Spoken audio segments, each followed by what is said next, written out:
صلوات بر محمد و آل محمد۔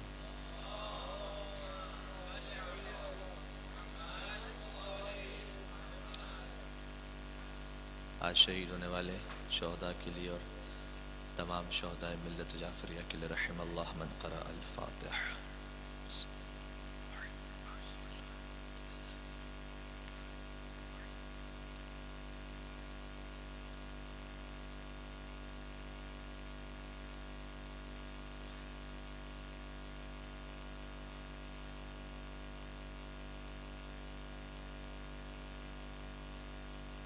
صلوات بر محمد و آل محمد۔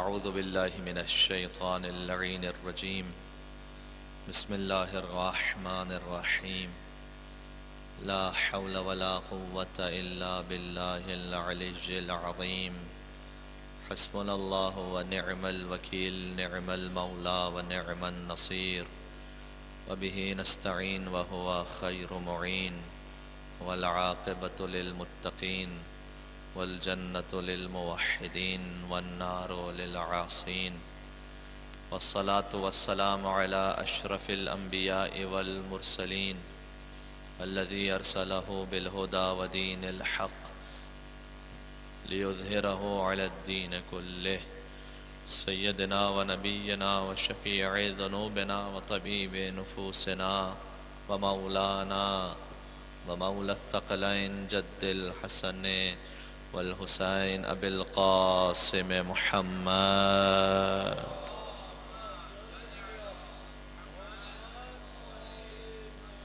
وأهل بيته الطيبين الطاهرين المعصومين المظلومين المنتجبين المنتخبين الميامين، سيما بقية الله في الأراضين، روحي وأرواح العالمين لتراب مقدمه الفداء، واللعنة الدائمة على أعدائهم ومنكر فضائلهم وغاصب حقوقهم من الأجل إلى قيام يوم الدين۔ دعائے امام زمانہ عجل اللہ تعالی فرجہ الشریف۔ بسم اللہ الرحمن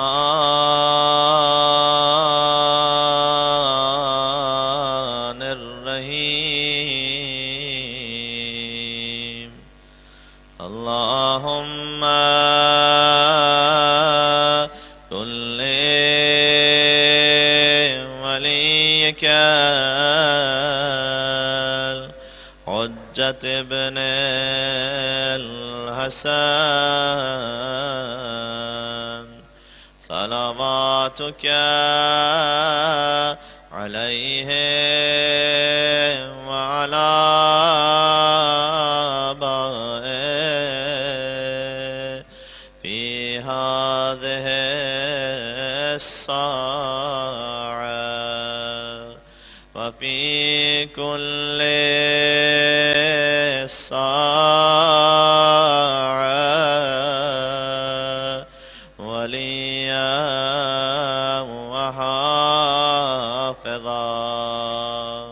وقائدا وناصرا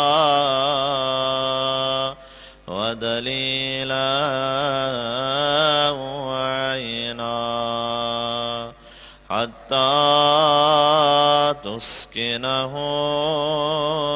أرضك طوعا وتمتعه فيها طويلا۔ صلوات بر محمد و آل محمد۔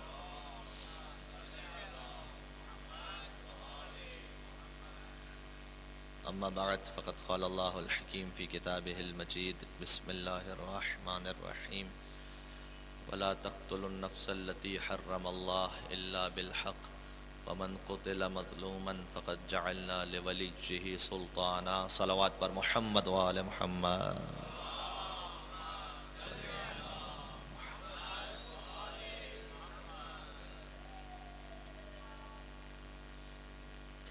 ایک اور مل کر بآواز بلند درود بھیج دے محمد اور آل محمد پر۔ اللہم صل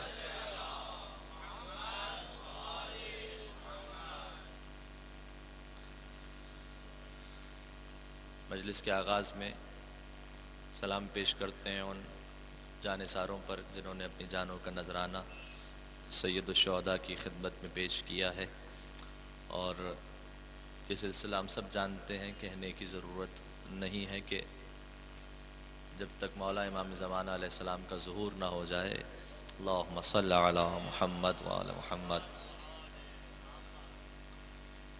سلسلہ جاری رہنے والا ہے، اور ہم میں سے کوئی ایسا نہیں کہ جو اس کے لیے آمادہ اور تیار نہ ہو۔ ظاہر ہے کہ جو مجلس حسین میں آ رہا ہے، ان حالات میں آ رہا ہے، رات کے اس وقت میں آ رہا ہے، وہ آمادہ ہے اس بات کے لیے۔ قرآن کریم کی آیت سورہ مبارکہ بقرہ کی، اس کی تعویل صادق آل محمد امام جعفر صادق علیہ الصلوۃ والسلام،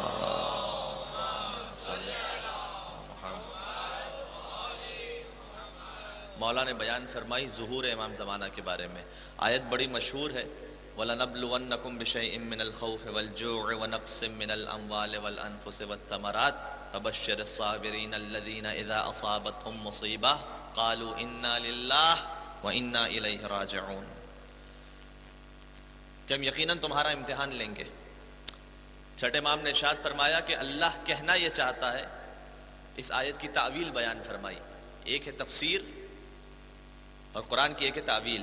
فرق کیا ہے دونوں میں؟ تفسیر کا مطلب یہ ہے کہ قرآن کے جو الفاظ ہیں انہیں واضح کیا جائے، تعویل کا مطلب یہ ہے کہ آیت کو ایک خاص واقعے کی جانب اس پیرائے میں بیان کیا جائے، کہ جو فقط جو سوائے امام معصوم کے اور کسی کو یہ حق نہیں ہے کہ قرآن کی تعویل کر سکے۔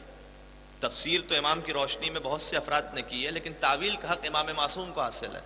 تو فرمایا کہ اللہ کہنا یہ چاہتا ہے وَلَنَبْلُوَنَّكُمْ قَبْلَ خُرُوجِ الْمَهْدِي، کہ مہدی کے ظہور سے قبل امام فرما رہے ہیں تم آزمائے جاؤ گے، امتحان ہوگا، اور آزمائے جاؤ گے من الخوف، خوف کا امتحان ہوگا۔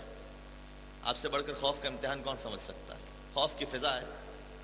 والجوع، بھوک کا امتحان ہوگا، کہ اشیاء کو اتنا مہنگا کر دیا جائے گا کہ غریب وہ اپنا پیٹ نہ پال سکے، بھوک کا امتحان ہوگا اس کا۔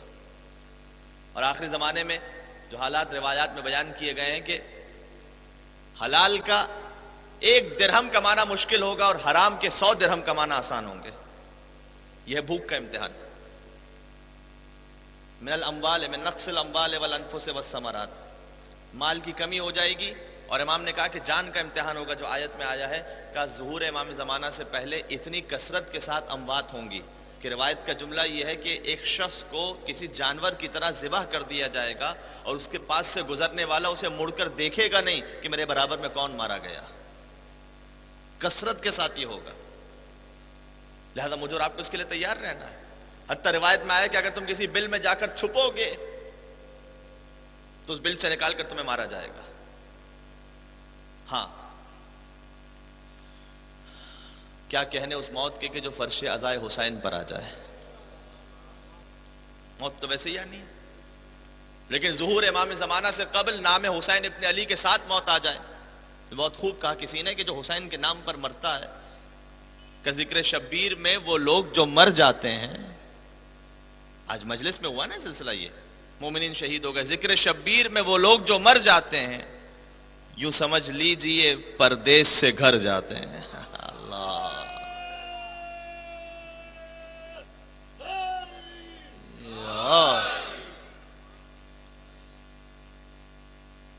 یہ پردیس ہے، اس پردیس سے وہ گھر جا رہے ہیں۔ کس کے پاس جا رہے ہیں؟ امام زمانہ علیہ السلام کے پاس جا رہے ہیں۔ یوں سمجھ لیجئے پردیس سے گھر جاتے ہیں، اور ہم تو حسینی ہیں، شعلوں سے گزر جاتے ہیں، جو یزیدی ہیں نام حیدر ہی سے جل جاتے ہیں۔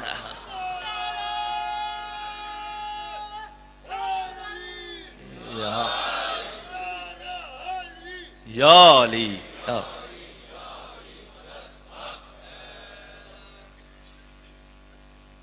ہم تو حسینی ہیں، شعلوں سے گزر جاتے ہیں، نام حسین ابن علی نے ہمیں سکھلایا ہے۔ دشمن آپ کے اجتماع سے خوف زدہ ہے، اور جو یزیدی ہیں نام حیدر ہی سے جل جاتے ہیں۔ اچھا، یہ جو اجتماع ہے، بسا اوقات اللہ ایک فرد میں وہ طاقت پیدا نہیں کرتا جو اجتماع کے صدقے میں دشمن پر روب بٹھا دیتا ہے۔ لیکن مجھ حقیر کی، مجھ گناہگار کی حیثیت کیا ہے کہ میں دشمن کے سامنے جاؤں تو اس پر کوئی روب ہو سکے، کوئی ہیبت طاری ہو سکے؟ جبکہ فرد واحد بھی حدیث میں آیا ہے کہ اگر تم اللہ کا تقوی اختیار کرو تو اللہ تمہارا روب اور تمہاری ہیبت دشمنوں کے دلوں میں بٹھا دے گا۔ لیکن ظاہر ہے کہ گناہگار بندے ہیں تو فرد کی ہیبت تو نہیں بیٹھ پاتی، لیکن حسین کے فرش عزا کا صدقہ ہے کہ اجتماع کی ہیبت بیٹھ جاتی ہے۔ بالکل وہ مثال، حج کے موقع پر تشریف لے جائیے، اوپر خانہ کعبہ کا طواف دیکھیے، ایک ہیبت محسوس ہوتی ہے، لاکھوں کا اجتماع طواف کر رہا ہوتا ہے، اگر فرد سے جا کر ملیے اس وقت ہیبت ہوتی ہے؟ نہیں، ایک اکیلے فرد میں وہ ہیبت نہیں ہوتی کہ جو اجتماع میں ہو جاتی ہے۔ ہم سب گناہگار ہیں، ہماری کوئی حیثیت نہیں ہے، لیکن جب فرش عزائے حسین پر آتے ہیں تو عزاداروں کی ہیبت اللہ یزیدیوں کے دلوں میں بٹھا دیتا ہے۔ لہذا اس اجتماع میں کبھی کمی نہ آنے پائے، اور الحمدللہ مومنین موجود ہیں۔ خدا انشاءاللہ آپ کو سلامت رکھے انشاءاللہ۔ اور جہاں جہاں حسین ابن علی کا نام لے کر لوگ گھروں سے باہر نکلے ہیں، انہیں اس انداز سے سلامت رکھے کہ جب ان کی موت آئے تو یا شہادت کی موت عطا ہو یا ویسی موت عطا ہو کہ کم از کم علی ابن ابی طالب اس شخص کو لینے کے لیے پہنچ جائے۔ کیا یہ حدیث میں نہیں آیا؟ 56 سے زیادہ حدیثیں، 56 حدیثیں موجود ہیں کہ علی ابن ابی طالب لینے کے لیے تشریف لاتے ہیں۔ اصلا جب علی کی محبت میں کوئی مرتا ہے، اس حدیث کا ریفرنس برادران اہل سنت کی کتاب میں بھی موجود ہے۔ رسول اللہ تشریف فرما ہے، یہ چھٹے امام حدیث بیان فرما رہے ہیں کہ رسول اللہ موجود ہیں، ایک جنازہ لایا گیا، رسول اللہ نے کہا اس جنازے کو روکو، علی کو بلایا، کہا اے علی تم اسے جانتے ہو؟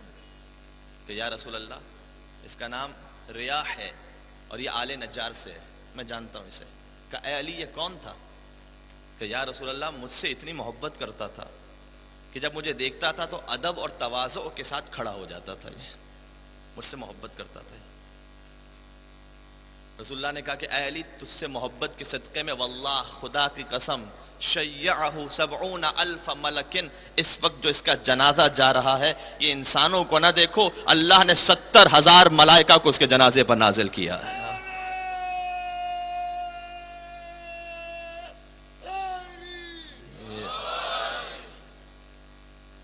محب علی کے جنازے میں 70,000 ملائکہ شریک ہیں کہ جو اس کے لیے استغفار کر رہے ہیں۔ آپ توجہ فرما رہے ہیں؟ شہید کے لیے جو مقام ہے، حدیث میں آیا ہے جب انسان شہادت کی منزل پر فائز ہوتا ہے، للشہید 7 خصال، 7 خصلتیں، 7 فضیلتیں جو اللہ عطا کرتا ہے، من اللہ، اللہ کی جانب سے شہید کو عطا ہوتی ہیں۔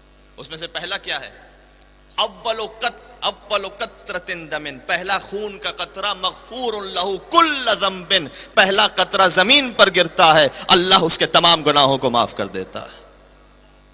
حدیث کا جملہ یہ ہے، رسول اللہ سے روایت ہے کہ 7 خصلتیں عطا ہوتی ہیں، پہلا یہ، دوسرا یہ کہ جیسے ہی اس دنیا سے منتقل ہوتا ہے وہاں پر تو اللہ اسے جنت میں بھیج دیتا ہے، کہتا ہے حیث ما شئت، جنت میں جہاں جانا چاہتا ہے چلا جا، تیری مرضی ہے۔ یکسی کسوت الجنہ، جنت کا لباس اسے پہنایا جاتا ہے۔ اور سب سے آخری، یہ جو سب سے آخری ہے، اللہ کی قسم عجیب ہے، کہ ینظر وجہ اللہ، کہ جب شہید دنیا سے جاتا ہے تو وہ اللہ کے چہرے کو دیکھ لیتا ہے۔ کیا مطلب؟ اللہ کے چہرے کو شہید دیکھ، اللہ کا چہرہ ہے کوئی؟ خدا لا مکان ہے، اس کا نہ کوئی مکان ہے نہ اس کا کوئی جسم ہے، تو اللہ کے چہرے کو دیکھ لیتا ہے، یعنی کیا مطلب؟ امام زمان علیہ السلام میرا موضوع ہے، دعائے ندبہ اٹھا کر دیکھیے گا، دعائے ندبہ میں امام کو کیسے پکارتے ہیں؟ این وجہ اللہ الذی یتوجہ الیہ الاولیاء، امام کو مخاطب ہوتے ہوئے کہتے ہیں کہاں ہے وہ اللہ کا چہرہ کہ جو اللہ سے محبت کرنے والے ہیں وہ آپ کے چہرے کو دیکھنے کے مشتاق ہیں۔ حجت خدا ہے اللہ کا چہرہ، اس زمین پر اللہ کا چہرہ ہے۔ کون حجت خدا؟ یعنی جب شہید دنیا سے جاتا ہے تو کس کی زیارت کرتا ہے؟ اللہ کے چہرے کو دیکھتا ہے، یعنی کیا مطلب؟ اپنے زمانے کے امام کی زیارت کر لیتا ہے، اس لیے کہ مولا امام زمانہ وجہ اللہ ہے، امیر المومنین کو دیکھ لیتا ہے۔ شہید کے لیے ڈر تھا مجھ کو قبر میں جب تک نہ آئے تھے علی، ڈر تھا مجھ کو قبر میں جب تک نہ آئے تھے علی، اب فرشتے ڈر رہے ہیں گفتگو کرتے ہوئے۔ علی علی علی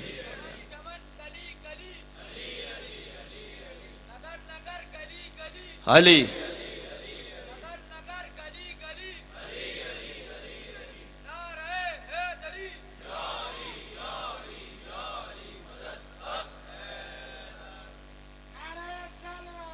اللہم.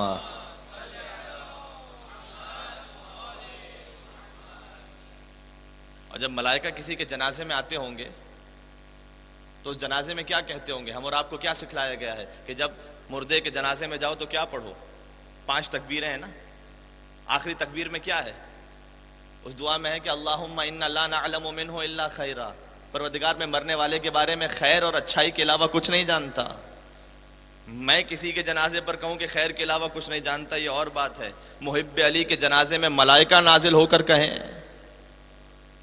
پروردگار ہم اس کے بارے میں خیر کے سوا کچھ نہیں جانتے، اور پھر دعا فرما دیں وہ دعا جو ہم اور آپ کو سکھلائی گئی ہے، اللہم ان کان محسنا فزد فی احسانہ وان کان مسیئا فتجاوز عنہ. پروردگار اگر مرنے والا نیک تھا اس کی نیکیوں کو بڑھا دے، اگر مرنے والا گناہگار تھا اس کے گناہوں کو معاف کر دے. جس کے جنازے پر ملائکہ یہ دعا کر کے چلے جائیں. اور یہ دعا وہ خاص دعا ہے کہ جو رسول اللہ نے آپ کو سکھلائی ہے. آپ کو کیوں کہا؟ اس لیے کہ مومن کا جنازہ ہوتا ہے 5 تکبیروں کے ساتھ. زمانہ رسول اللہ میں جب کوئی منافق آ کر بیٹھ جاتا تھا بزم رسول میں تو رسول اسے اٹھایا نہیں کرتے تھے، اس کی پردہ پوشی کرتے تھے. تو اصحاب کو پتہ کیسے چلے کہ کون منافق آ کے بیٹھا کون مومن آ کے بیٹھا؟ اس کا ایک طریقہ تھا. روایت میں ہے کہ جب اس کا انتقال ہوتا تھا تو رسول اللہ اصحاب دیکھا کرتے تھے، رسول اللہ جس کے جنازے پر 4 تکبیروں کے ساتھ نماز پڑھا دیں وہ منافق ہوتا تھا، جس کے جنازے پر 5 تکبیروں کے ساتھ نماز پڑھا دیں وہ مومن ہوتا تھا. لہذا جب چھٹے امام سے سوال کیا گیا کہ مولا نماز جنازہ میں 5 تکبیریں کیوں ہیں، تو امام نے کہا کہ دین کی بنیاد 5 چیزوں پر ہے، الصلاۃ والصوم والزکوٰۃ والحج والولایہ. نماز، روزہ، حج، زکوٰۃ، ولایت اہل بیت اطہار. اور اللہ نے ہر عقیدے کے ساتھ ایک ایک تکبیر کو رکھا ہے. اور پھر امام نے فرمایا کہ جنہوں نے ولایت علی کو چھوڑ دیا انہوں نے اس نماز کی تکبیر کو بھی چھوڑ دیا. صلوات بر محمد و آل محمد.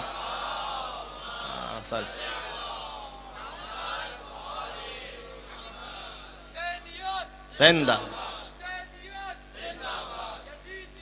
مردہ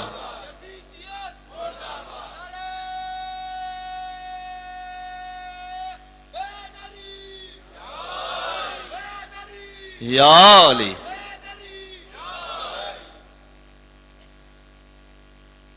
تو جناب علی وہ جو 5ویں تکبیر ہے آیت اللہ العظمیٰ خوئی رحمت اللہ علیہ، ان سے کسی نے سوال کیا کہ جو ہم مرنے والے کے بارے میں کہتے ہیں کہ اللہم انا لا نعلم منہ الا خیرا، پروردگار ہمیں نہیں معلوم، ہم مرنے والے کے بارے میں خیر کے سوا کچھ نہیں جانتے.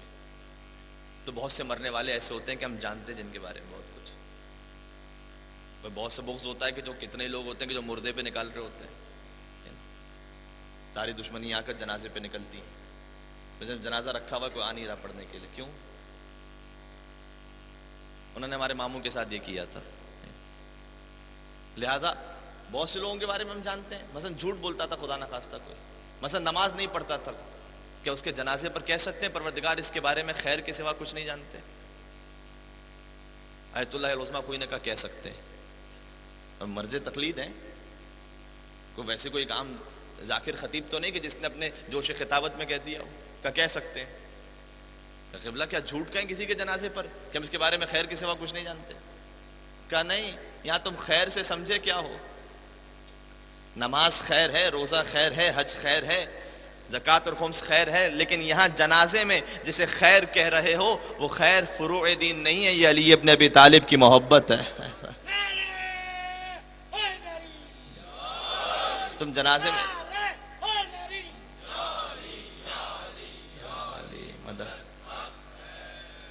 تم جنازے میں اس کے اعمال کی گواہی نہیں دیتے، اس کے عقیدے کی گواہی دیتے ہو کہ میں جانتا ہوں کہ مرنے والا خیر پر مرا تھا، یہ اس کے عقیدے کی گواہی ہے.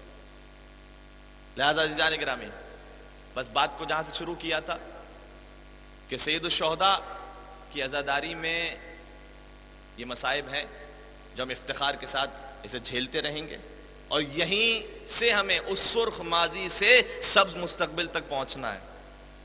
پہلی مجلس امام زمانہ علیہ السلام کے ظہور تک پہنچنا اسی سفر کے ذریعے سے، اسی طرح سے پہنچیں گے.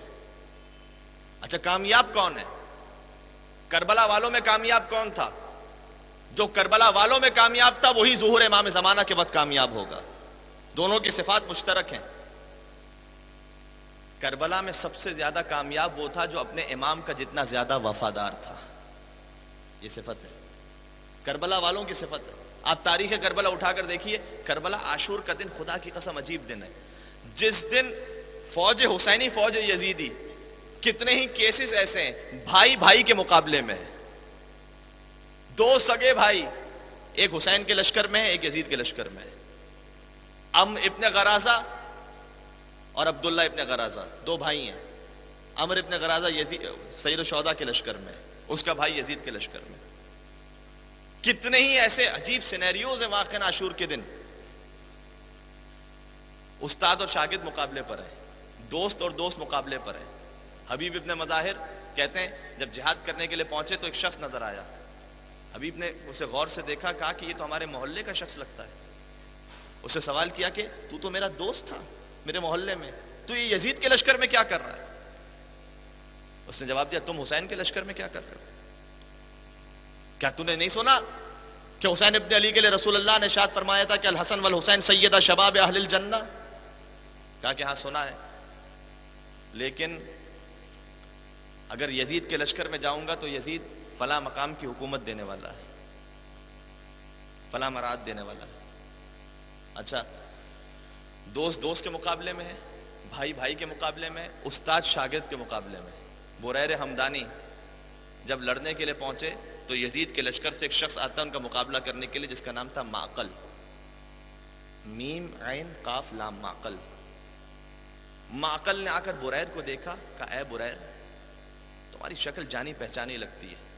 پھر اسے یاد آیا کہ مجھے یاد آتا ہے کہ تم میرے محلے میں رہتے تھے اور میرے بچوں کو قرآن پڑھایا کرتے تھے.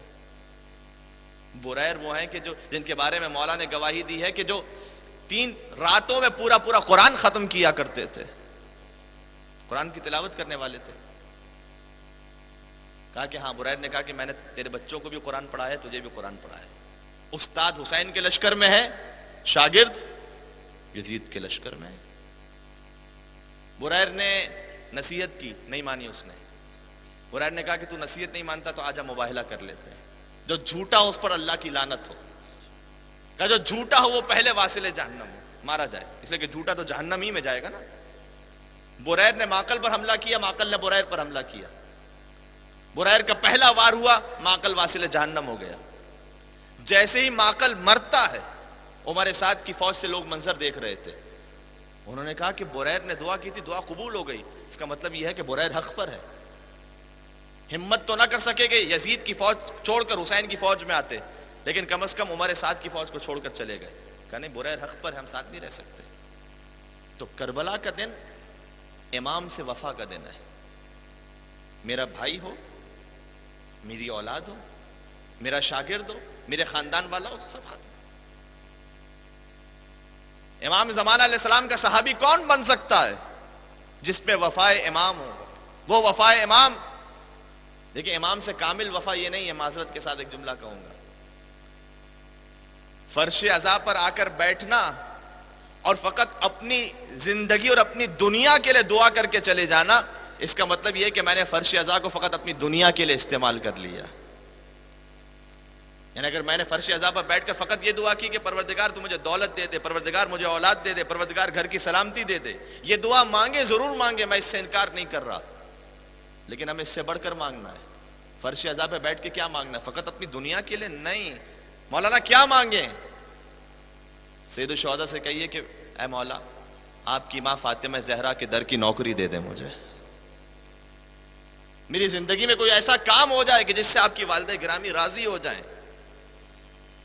مسجد جمکران میں جو لوگ جاتے ہیں مولا امام زمانہ علیہ السلام کے پاس، مولا کے نام اقدس پر درود بھیجتے محمد اور آل محمد پر اللہ.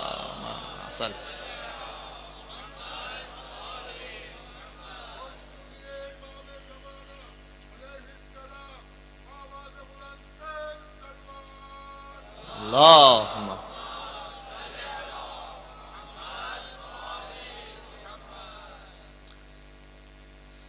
غور فرمائیے گا، جو مسجد جمکران میں شب بدھ جاتے ہیں نا، انشاءاللہ خداوند متعال نصیب کرے آپ کو جانا، مولا تشریف لاتے ہیں وہاں پر۔ ایک شخص تھا جب شب بدھ جمکران پہنچا، مولا کو پکار رہا تھا شدت کے ساتھ۔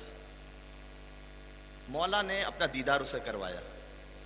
اس نے کہا کہ مولا کتنے آپ کے چاہنے والے عاشق یہاں موجود ہیں، جمکران میں کتنے لوگ آتے ہیں، مولا آپ اپنی زیارت کیوں نہیں کرواتے؟ امام نے کہا کہ یہ سارے میرے عاشق ہیں، لیکن یہ ذرا مجھے بتلاؤ کہ یہ جمکران جو آئے ہیں کس لیے آئے ہیں؟ اس نے کہا مولا آپ کی محبت میں آئے۔ مولا نے اس کا ہاتھ پکڑا، ساتھ لیا اسے، کہا چلو میرے ساتھ۔ ایک شخص جو سجدے میں تھا، سجدے سے اس نے سر بلند کیا، اس سے پوچھا، اچھا اب وہ نہیں پہچان پا رہا کہ یہ مولا امام زمانہ ہے، کیونکہ مولا جب ملاقات کرواتے ہیں تو کچھ لوگوں کو معرفت نصیب ہوتی ہے، کچھ لوگوں کو نصیب نہیں ہو پاتی ہے۔ لہذا بہت سے ایسے لوگ ہوں گے کہ جب ظہور امام زمانہ ہوگا تو وہ کہیں گے کہ اچھا یہ امام زمانہ تھے، ہم نے تو ان سے زندگی میں ملاقات کی ہوئی تھی، لیکن نہیں پہچان پائے تھے کہ یہ امام زمانہ ہے۔ حتیٰ کتنے مقدس بزرگ علماء ہیں، جب ان کی امام سے ملاقات ہوئی نہیں پہچان پائے امام کو، بعد میں سمجھ میں آیا کہ یہ امام ہے۔ بلکہ بہت دلچسپ، علامہ حلی کئی مرتبہ امام کی خدمت میں پہنچے ہیں۔ علامہ حلی کون؟ تاریخ تشیع کے سب سے کم عمر مجتہد ہے، 9 سال کی عمر میں مجتہد بنے۔ آج 60-70 برس ایک انسان لگاتا ہے اس مقام تک پہنچنے کے لیے کہ اللہ نے وہ سعادت عطا کی تھی کہ 9 برس کی عمر میں، 9 برس کی عمر تو ہو گئی تھی، مجتہد تو بن گئے تھے لیکن تھے نابالغ، بلوغت کی عمر تو زیادہ ہے نا، تو بچپنا تو تھا۔ تو اگر کوئی ایسا کام ان سے ہو جاتا کہ ان کے والد انہیں پکڑنے کے لیے آتے، بالکل جیسے ہمارے گھروں میں سسٹم ہوتا ہے، اب مجتہد تو بن چکے ہیں لیکن ہے بچپنا، تو والد ان کے پاس آتے اور یہ والد سے بچنے کے لیے بھاگتے اور والد ان کے پیچھے بھاگتے۔ تو جب یہ بالکل ان کے والد ان کے قریب پہنچ جاتے تو یہ تھے نابالغ، ان پر تو کوئی شرعی ذمہ داری نہیں تھی، یہ فوراً قرآن کی وہ آیت پڑھ لیتے جس سے سجدہ واجب ہوتا ہے، باپ پر سجدہ کرنا واجب ہو جاتا ہے۔ اب اور ہمارے علماء کرام کا مزاج بھی اس عالم کا ہوتا ہے، اس کی وہ کیفیت ہے، تو باپ پر سجدہ واجب ہو جاتا، باپ سجدے میں چلے جاتے، یہ آگے چلے جاتے، پھر باپ ان کے قریب پہنچے، پھر یہ آیت پڑھنے جس سے سجدہ واجب ہو جاتا ہے، ان پر واجب نہیں ہوتا تھا اس لیے کہ یہ نابالغ تھے۔ تو علامہ حلی کئی مرتبہ امام کی خدمت میں پہنچے۔ ایک دن مسجد سہلا سے باہر نکلے ہیں اور جا رہے تھے کہ راستے میں ایک شخص گھڑ سوار، بحث شروع ہوئی آپس میں، علمی مباحثہ۔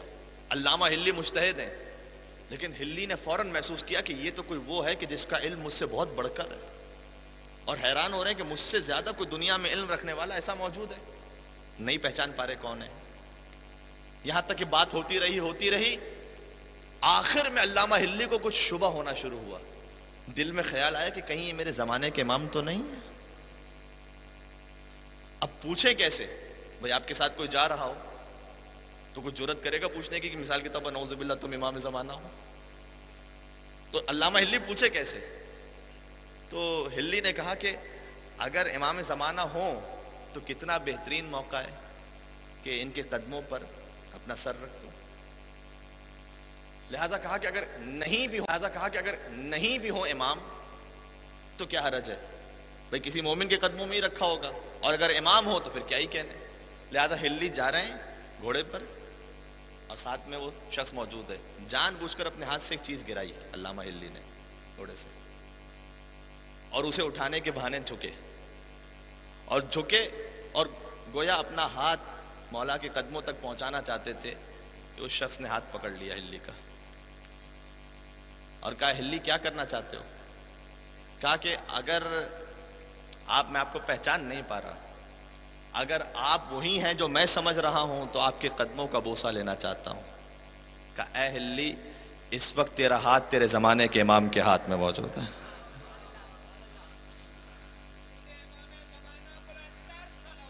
اللہ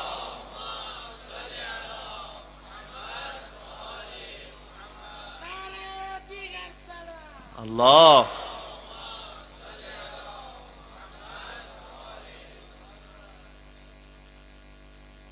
تو کتنی مرتبہ ایسا ہوتا تھا کہ امام کو پہچان نہیں پاتے تھے، یہی علامہ ہلی، میں آؤں گا جمکران کی طرف کہ کس خلوص کے ساتھ امام زمانہ علیہ السلام کا صحابی اور سپاہی بننے کی ضرورت ہے. یہی علامہ ہلی، چونکہ اب یہ ربط ہے بالکل سید الشہداء کی مجلس کے ساتھ، لہذا میرا جی نہیں چاہ رہا کہ اس جملے کو کہے بغیر آگے بڑھ جاؤں. پھر ایک مرتبہ کہتے ہیں کہ میں نے ایک حدیث کو پڑھا کہ جس میں حسین کی زیارت کے بارے میں لکھا ہوا تھا کہ رسول اللہ نے ارشاد فرمایا تھا کہ جو میرے حسین کی زیارت پر آئے اسے میرے کیے ہوئے 90 حج کا ثواب عطا ہوگا. میرے کیے ہوئے 90 حج کا. اور کاش موقع ہوتا تو اس روایت کو تفصیل کے ساتھ پیش کرتا کہ اس میں جو لطافت ہے کہ جب رسول اللہ نے اپنی ایک زوجہ سے کہا تھا کہ میرے کیے ہوئے ایک حج کا ثواب ملے گا جو حسین کی زیارت پر آئے، تو تڑپ کر کہا تھا کہ آپ کے کیے ہوئے حج کا ثواب. یہ کہہ لینا بڑا آسان ہے، سن لینا بھی آسان ہے. رسول اللہ وہ ہیں کہ جن کے شاگرد کا مقام یہ ہے کہ جس کی ایک ضربت ثقلین کی عبادت سے افضل ہے. اس رسول کی زیارت کا ثواب، اس رسول کے حج کے کیے ہوئے حج کا ثواب. کہ یا رسول اللہ آپ کے کیے ہوئے حج کا ثواب کوا حجتین، ایک حج نہیں، میرے کیے ہوئے 2 حج کا ثواب ملے گا. کہ یا رسول اللہ جو حسین کی زیارت پر جائے آپ کے کیے ہوئے 2 حج کا ثواب ملے گا. کہ 2 حج کا نہیں، 3 حجج، 3 حج کا ثواب دے دوں گا. کہ یا رسول اللہ آپ کے 3 حج، کہ 3 نہیں 4 حج کا ثواب دے دوں گا.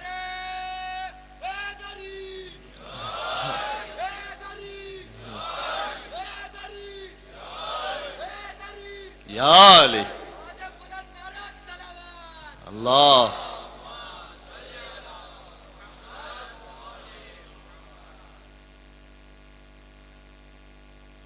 کیا کہنا اس بغض علی کا کہ وہ خاتون کہتی چلی جا رہی تھی اور حسین کے ظاہر کے ثواب میں اضافہ ہوتا چلا جا رہا.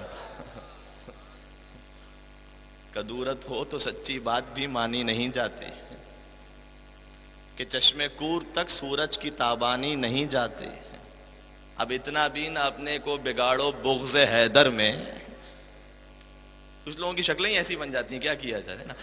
اللہ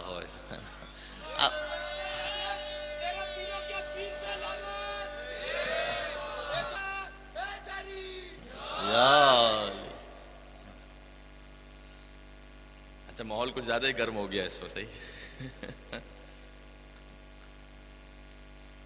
قیامت میں تو اس سے زیادہ گرم ہونا ہے.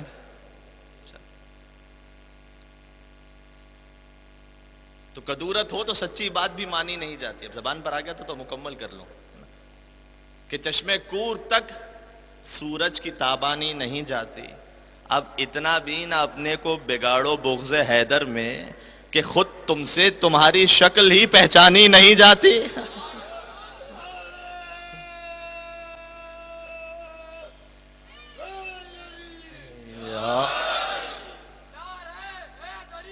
یا علی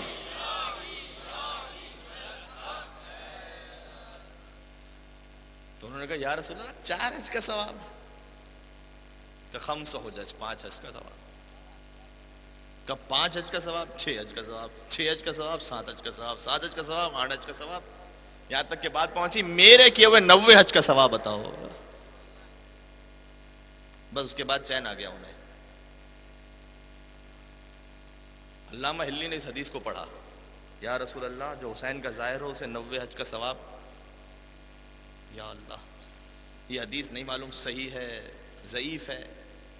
کہ امام زمانہ علیہ السلام سے ہی پوچھوں گا. سہلا جاتے ہیں مسجد سہلا، 40 شب بدھ جو مسجد سہلا پہنچتا ہے اسے امام زمانہ کی زیارت نصیب ہوتی ہے. سہلا پہنچے، 40 بت تک عبادت کرتے رہے. 40ویں بت عبادت کر کے باہر نکلے، تشریف لے جا رہے ہیں کربلا کی جانب کہ ایک شخص سامنے سے نمودار ہوا. اے ہلی تمہیں دیکھ رہا ہوں 40 بت سے یہاں آتے ہو، نہیں پہچان پائے، کیوں آتے ہو؟ کہ ایک حدیث میں نے پڑھی ہے، پوچھنے کے لیے آتا ہوں اپنے مولا سے کہ صحیح ہے یا نہیں ہے. کہ مجھ سے پوچھ لو شاید میں تمہاری مدد کر دوں. کہ وہ حدیث یہ ہے کہ رسول اللہ نے کہا کہ میرے کیے ہوئے 90 حج کا ثواب ہوگا. کہ یہ حدیث صحیح ہے. کہ کیسے کہہ دیا آپ نے صحیح ہے؟ علامہ ہلی اب نہیں معلوم نا کون ہے. کہ آپ نے کیسے کہا صحیح ہے؟ کہ اہلی یہ بتاؤ کہ ایک بادشاہ ہو جو شکار پر جائے اور شکار کرتے کرتے اپنے ساتھیوں سے جدا ہو جائے، یہاں تک کہ ایک منزل وہ آئے کہ وہ بادشاہ اتنا تنہا رہ جائے کہ اسے کوئی پانی پلانے والا نہ ہو، اسے کوئی کھانا دینے والا نہ ہو، اور اتنا بھوک اور پیاس کے عالم میں اس منزل تک پہنچ جائے کہ کوئی اب مر جائے. اس موقع پر ایک بڑھیا اسے نظر آئے، بڑھیا اسے لے کر آئے اپنے خیمے میں، اس بادشاہ کی خدمت کرے۔ یہ کون وہ شخص سنا رہا ہے؟ اسے پانی پلائے، اسے کھانا کھلائے۔ جب بادشاہ میں کچھ جان میں جان آ جائے تو بادشاہ نے دیکھا اس بڑھیا کو، کہا کہ یہ میں کہاں ہوں؟ کہا حضور شاید آپ کے سپاہی آپ کو چھوڑ کر چلے گئے ہیں اور اب آپ تنہا ہیں۔ اچھا بادشاہ کا جو مزاج تھا اس میں سوائے سے گوشت کے کسی اور چیز میں ظاہر ہے کہ لطف نہیں آیا، اس کی عادت تھی گوشت کھانے کی۔ جب کھانے کا وقت ہوا تو جو بڑھیا نے سادہ کھانا دیا اسے پسند نہیں آیا، کہا کہ گوشت اگر ہو تو وہ بنا لو۔ تو اس بڑھیا نے کہا کہ میرے پاس ایک بکری ہے، اس بکری کا دودھ دھو کر اسے بیچتی ہوں اور اس سے گزارا کرتی ہوں، اگر آپ کہیں تو پھر ٹھیک ہے اسے ذبح کر دوں۔ اور بادشاہ کہے کہ ہاں دل ہو رہا ہے، اور بڑھیا نے اس کے بعد یہ نہیں دیکھا کہ میرا گزارا کیسے ہوگا، اس بادشاہ کے کہنے پر یہ کام کیا کہ بکری کو ذبح کیا، اس بکری کا گوشت اسے کھلا دیا۔ بادشاہ کچھ دنوں تک گوشت کھاتا رہا، مطمئن ہو گیا، یہاں تک کہ بادشاہ کے سپاہی اسے لینے کے لیے پہنچ گئے۔ جب سپاہی پہنچ گئے تو بادشاہ نے ایک تحریر اس بڑھیا کو لکھ کر دی، اور لکھ کر یہ دیا کہ تو نے مشکل وقت میں میری مدد کی تھی، اگر کبھی تجھ پر مشکل وقت آ جائے تو میرے پاس آنا، میرے دربار میں تیری مدد کروں گا۔ اور اے ہلی، کچھ دن گزرے کہ بڑھیا مشکل حالات میں آ جائے، اس کے پاس کچھ تھا نہیں، تو اس تحریر کو لے کر بادشاہ کے پاس پہنچی، اور بادشاہ کے پاس پہنچ کر کہا کہ حضور میں نے آپ کی خدمت کی تھی، یہ تحریر آپ کو یاد ہوگی۔ کہا مجھے یاد ہے۔ کہ حضور مجھے اس کا صلہ دے دیجیے بس۔ تو اے ہلی یہ بتاؤ کہ اس بڑھیا نے ایک بکری اس بادشاہ کو دی تھی، حل جزاء الاحسان الا الاحسان، کیا احسان کا بدلہ سوائے احسان کے کچھ اور ہو سکتا ہے؟ اے ہلی یہ بتلاؤ کہ وہ بادشاہ ایک بکری اسے واپس لوٹا دے تو احسان کا بدلہ عطا ہو جائے گا؟ تو ہلی نے کہا کہ نہیں، اس نے ایک بکری دی تھی وہ تو اس کے حساب سے تھا، بادشاہ اگر ایک بکری دے تو حق ادا نہیں ہوگا۔ اچھا بادشاہ اگر ایک کے بجائے 10 دے دے تو حق ادا ہو جائے گا؟ کہا نہیں۔ کہ اگر بادشاہ ایک کے بجائے 100 دے دے اس بڑھیا کا احسان عطا ہو جائے گا؟ کہا نہیں، اس لیے کہ وہ تو بادشاہ مر رہا تھا، اس کے پاس جو کچھ تھا وہ دے دیا اس بڑھیا نے، تو کہ پھر بادشاہ حق کیسے ادا کرے؟ کہ حق تو ایک ہی صورت میں ادا ہوگا، جو کچھ بڑھیا کے پاس تھا وہ سب اس نے بادشاہ کو دے دیا، اب جو کچھ بادشاہ کے پاس ہے وہ سب کچھ بڑھیا کو عطا کر دے۔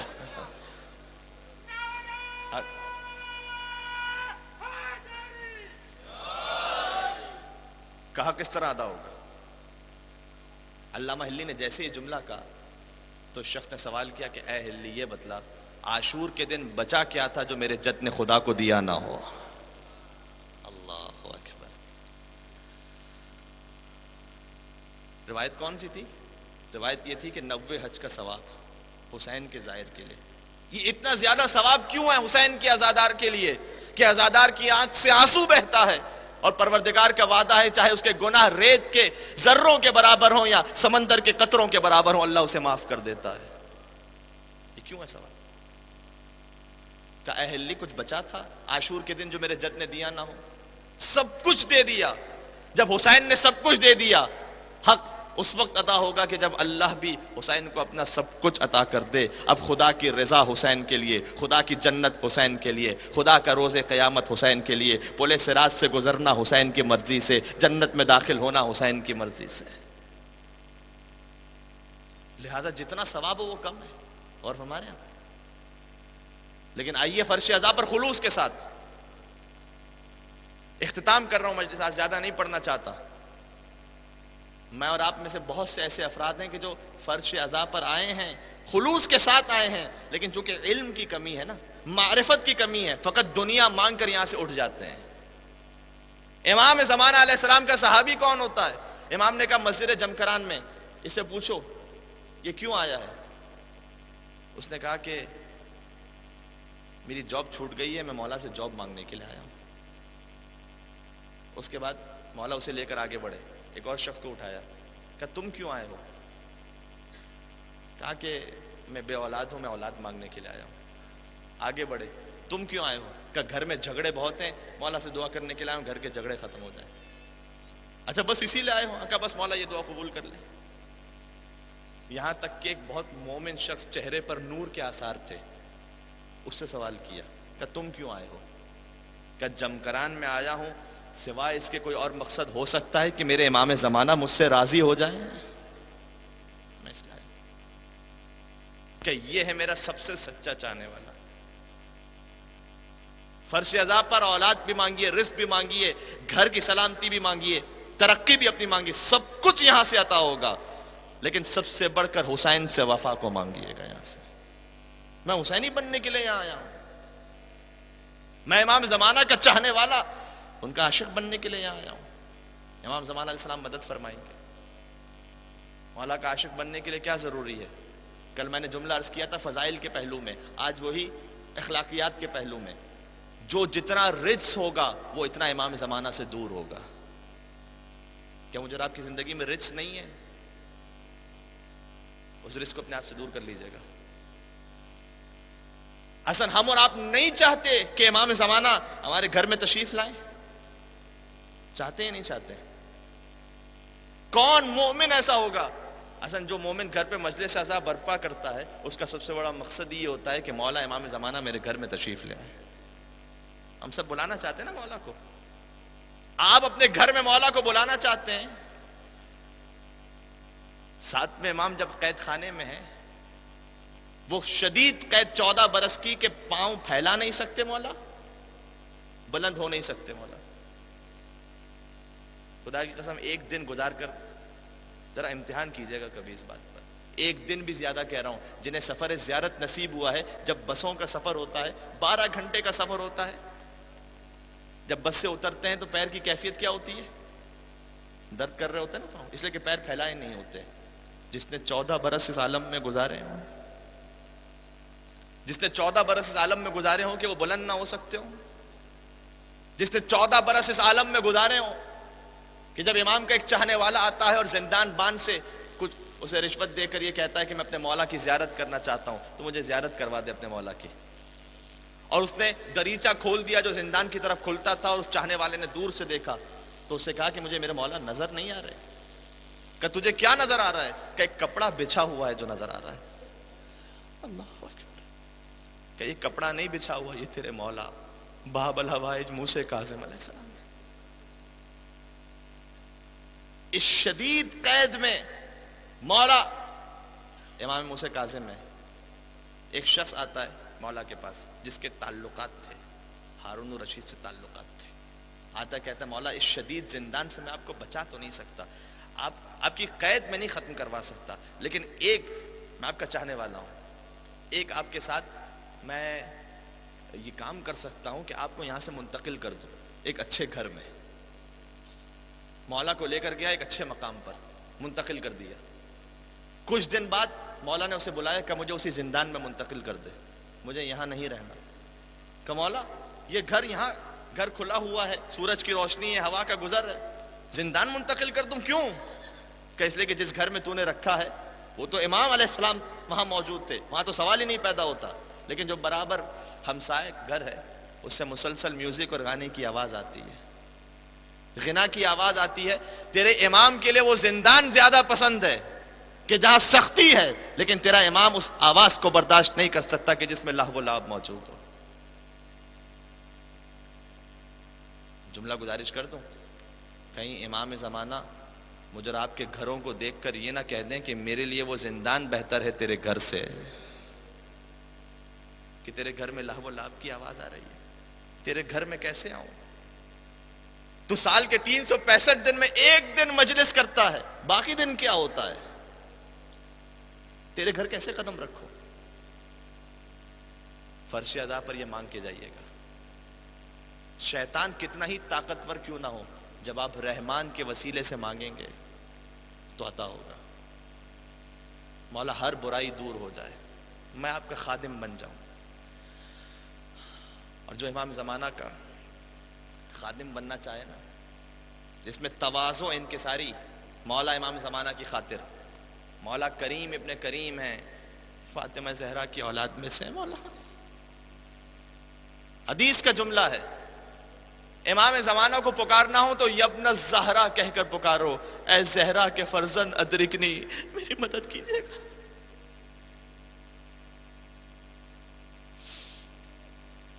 اے امام زمانہ، آج بھی آپ کی محبت میں شہادتیں ہوئی ہیں، ان شہادتوں کو قبول فرمائیے گا مولا. امام زمانہ مجلس سید الشہداء میں تشریف لاتے ہیں، ایک عارف سے ملاقات ہوئی مولا امام زمانہ کی۔ اس عارف نے کہا کہ مجھے مولا نے خاص تاکید کی، کہا جب کہیں مجلس ہونا تو میری پھوپھی زینب کبریٰ کے مصائب پڑھنا اور میرے لیے ظہور کی دعا کرنا، خدا میرے ظہور میں تعجیل کر دے۔ امام زمانہ کو پسند ہے شہزادی زینب کبریٰ کا ذکر کیا جائے۔ ظاہر ہے کہ میں بی بی کی شہادت تو اس وقت نہیں پڑھ سکتا، اس وقت تو ایام نہیں ہے، لیکن ایک جملہ ضرور کہوں گا۔ 2 محرم کو جب حسینی قافلہ کربلا پہنچا تھا اور حسین نے قافلہ روکا تھا تو زینب کبریٰ آتی ہیں، کہتی ہیں بھیا یہ کہاں رکنے کا ارادہ کر لیا ہے؟ اس لیے کہ جیسے ہی یہاں قیام کیا ہے کسی بی بی کے رونے کی آواز میرے کانوں میں آ رہی ہے اور وہ فریاد کر رہی ہے، ہائے میرا حسین، ہائے میرا حسین۔ اور زینب کبریٰ کی اس فریاد کے بعد حسین نے کہا، بہن زینب تم نے نہیں پہچانا، یہ ماں فاطمہ زہرا کی آواز ہے کہ جو مدینہ سے ساتھ ساتھ چلی ہے اور کربلا تک پہنچی ہے اور فریاد کرتے ہوئے کہہ رہی ہے یہ وہ مقام ہے جہاں میرا حسین ذوالجناح زمین پر گرے۔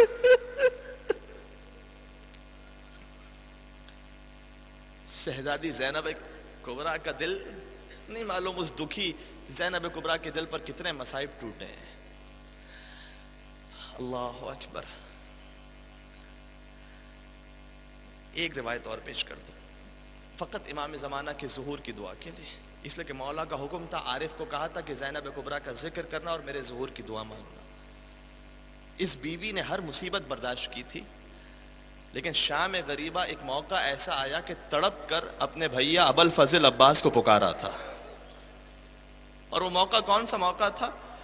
خولی وہ ملعون بیان کرتا ہے، کہتا ہے شام غریبہ میں جب حسین کے خیموں میں کے جو جلائے جا چکے تھے وہاں داخل ہوتا ہوں تو میں نے دیکھا خیمے جل چکے ہیں، ہر بیوی کی چادر لوٹی جا چکی ہے، کوئی سکینہ کی بالیاں لے کر جا چکا ہے، کوئی عابد بیمار کا بستر لے کر جا چکا ہے، لیکن میں نے دیکھا ایک بیوی ہے جس کے سر پر چادر موجود ہے اور کسی شقی کی مجال نہیں ہوتی کہ اس بیوی کے قریب آ سکے۔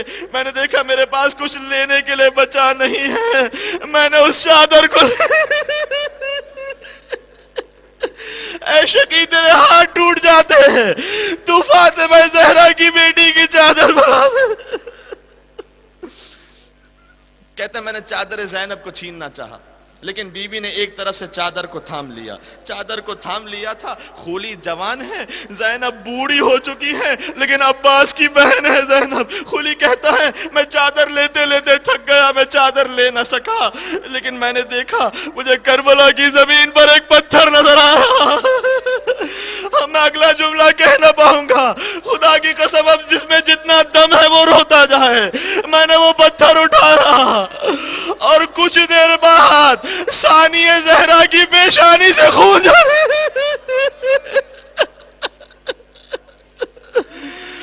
خون کا بہنا تھا۔ خولی چادر لے کر چلا گیا لیکن زینب نے فرات کر رک کر کے کہا ابا تو چلا گیا، زینب پتھر کھاتی۔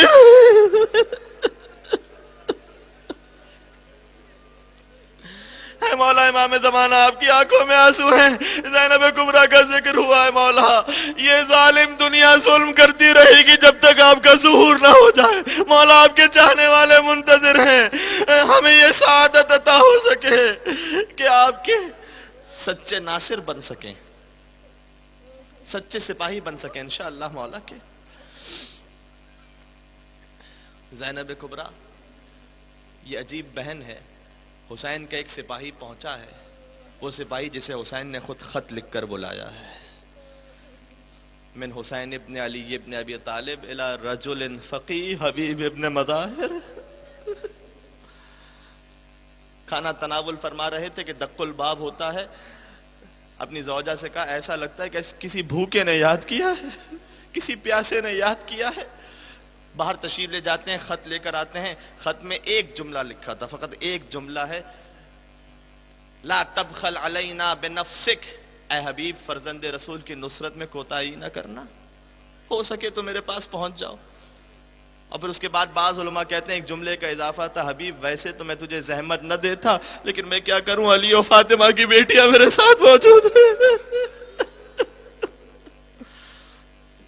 تشریف لاتے ہیں، حالات سخت ہیں. زوجہ نے کہا کس کا خط ہے؟ کہا آقا نے خط لکھا ہے، مدد کے لیے بلایا ہے. کیا ارادہ ہے؟ سوچ رہا ہوں کہ جاؤں یا نہ جاؤں. بس ایک جملہ کہا، امتحان لینا چاہتے تھے زوجہ کا. ایک مرتبہ زوجہ اٹھتی ہے، اپنی چوڑیاں حبیب کے سامنے توڑ دی. کہا اے حبیب، تجھ پر یہ وقت آ گیا کہ نواسہ رسول تجھے مدد کے لیے بلائے اور تو سوچتا رہ جائے کہ میں حسین کی مدد کو جاؤں یا نہ جاؤں. بس ایک مرتبہ حبیب اپنے مقام سے اٹھے کا تیرا امتحان لینا چاہتا تھا، ورنہ حسین بلائے اور بچپن کا دوست نہ جائے. بچپن کا دوست میں نے کیوں کہا؟ اس لیے کہ روایت میں آیا ہے کہ جب حسین ابن علی چلا کرتے تھے نا تو حبیب ان کے پیچھے پیچھے چلا کرتے تھے، حسین کے قدموں کی خاک کو لے کر اپنی آنکھوں پر لگایا کرتے تھے. یہ ہے حبیب ابن مظاہر. پہنچتے ہیں، اپنے غلام کو سواری دی کہ کوفہ کے راستے میں کھڑا ہو جا، میں پہنچوں گا، اس کے بعد مولا کی مدد کو نصرت کو جاؤں گا. پہنچتے ہیں، آنے میں تاخیر ہو جاتی ہے. ایک مرتبہ غلام ہے اور گھوڑے کی گردن میں اپنے ہاتھوں کو ڈالے کھڑا ہے اور کہہ رہا ہے کہ اگر میرا آقا حسین کی مدد کو نہ پہنچ سکا تو گھبرانا نہیں، میں خود تجھ پر سوار ہو کر حسین کی مدد کو جاؤں گا. حبیب نے اپنے سر کو پیٹ کر کہا نہیں معلوم حسین پر کون سا وقت آ گیا ہے کہ غلام بھی مدد کے لیے تیار ہے. اپنے غلام کو ساتھ لیا. غلام نے کہا آقا مجھے ساتھ لے کر چلیے. غلام کو ساتھ لیا اور کربلا معلیٰ پہنچتے ہیں. جیسے کربلا معلیٰ پہنچے نا، میں نے شہزادی زینب کبریٰ کا ابتدا میں ذکر کیا تھا، جیسے ہی حبیب ابن مظاہر پہنچتے ہیں حسین کے لشکر میں نعرہ تکبیر بلند ہوتا ہے. نعرہ تکبیر بلند ہونا تھا کہ شہزادی فضہ کو بلا کر سوال کیا، اماں فضہ یہ تکبیر کی آوازیں کیسی ہیں؟ کہ حسین کا بچپن کا دوست حبیب ابن مظاہر آ چکا ہے. کہا اچھا حبیب آیا ہے، اسے جا کر کہنا فاطمہ کی بیٹی نے تجھے سلام کہہ لو. بس یہ سننا تھا. حبیب کو زینب کبریٰ کا سلام پہنچا، حبیب سے برداشت نہ ہو سکا، کربلا کی خاک لی، اپنے سر پر ڈال کر کہا پروردگارا آج زینب کبریٰ اور حبیب جیسا غلام. غلاموں کو شہزادیوں نے سلام کہلوایا ہے. حبیب ابن مظاہر عاشور کے دن ظہر کے وقت شہید ہوئے ہیں. ظہر کا وقت تھا، حبیب ابن مظاہر شہید ہوئے. جب نماز کے لیے حسین جنگ کو روکنا چاہتے تھے، کسی نے تانا دیا نعوذ باللہ، کہا حسین تمہاری نماز کہاں قبول ہوگی؟ اور حبیب ابن مظاہر نے کہا کہ مولا آپ کے لیے کسی میں یہ مجال کہ یہ جملہ کہہ دے. حبیب نے کہا اے لعین تیری نماز قبول ہو جائے اور فرزند رسول کی نماز قبول نہ ہو. حملہ کرتے ہیں، جام شہادت کو نوش کرتے ہیں. جب حبیب شہید ہو گئے تو ہر ایک کا کٹا ہوا سر راہ کوفہ سے کربلا کی جانب چلا. ایک مرتبہ حبیب کا سر جو چل رہا تھا تو جب کوفہ میں اہل بیت کا قافلہ پہنچا تھا نا تو کوئی پتھر مار رہا تھا، کوئی آنکھ پھینک رہا تھا. تو جو بچے ہوتے ہیں جس کام کو ہوتا ہوا دیکھتے ہیں وہی کام انجام دیتے ہیں. ایک مرتبہ ایک بچہ تھا کہ جو پتھر اٹھاتا ہے مولا حسین کے سر پر مارنا چاہتا تھا کہ ایک اور کٹے ہوئے سر سے آواز آئی کہ اے میرے لال تو پتھر پھینک دے، یہ میرے مولا حسین کا سر ہے. ایک مرتبہ اس بچے نے کہا اے شہید راہ خدا، آپ نے مجھے میرے نام سے مخاطب کیا، آپ میرے نام کو کیسے جانتے ہیں؟ کہ تو نے نہیں پہچانا، میں تیرا باپ حبیب ابن مظاہر ہوں. بس یہ سننا تھا. اس بچے کو ظاہر ہے کہ باپ کا سر نو کے نیزہ پر دیکھا ہے. ایک مرتبہ جلال آ گیا، اپنے دوستوں کو جمع کرتا ہے. آخری جملہ بس عرض کروں گا، اپنے دوستوں کو جمع کیا اور حملہ کر دیا. حملہ کرنے کے بعد حبیب کا سر اپنی گود میں لے لیا اور یہ کہتا ہوا چلا کہ جس کا وارث زندہ ہو کس کی مجال ہے کہ اس کے باپ کے سر کو نو کے نیزہ پر بلند کرے. ایک مرتبہ میرے بیمار سید سجاد نے اپنی نگاہوں کو جھکایا، کہا بابا تیرا لال تو سے شرمندہ ہے بابا، لیکن میں کیا کروں، میرے ہاتھوں میں ہتھکڑیاں ہیں.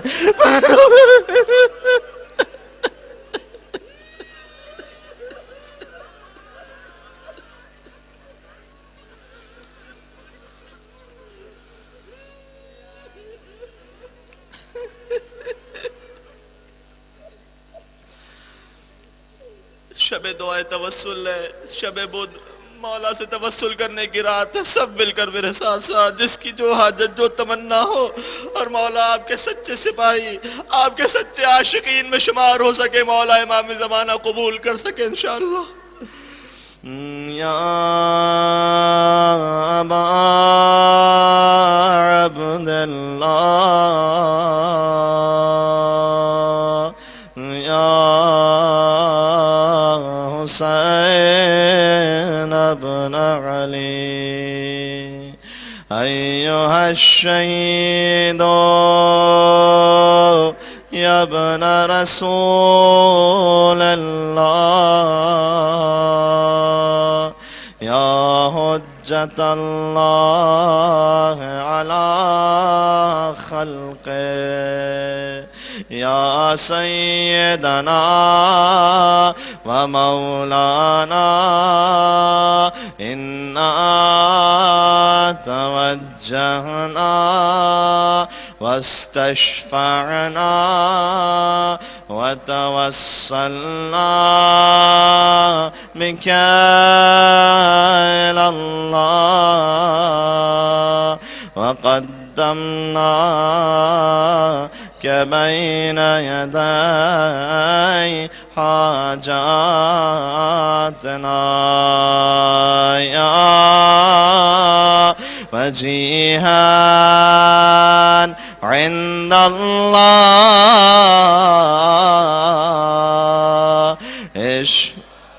جزاکم اللہ۔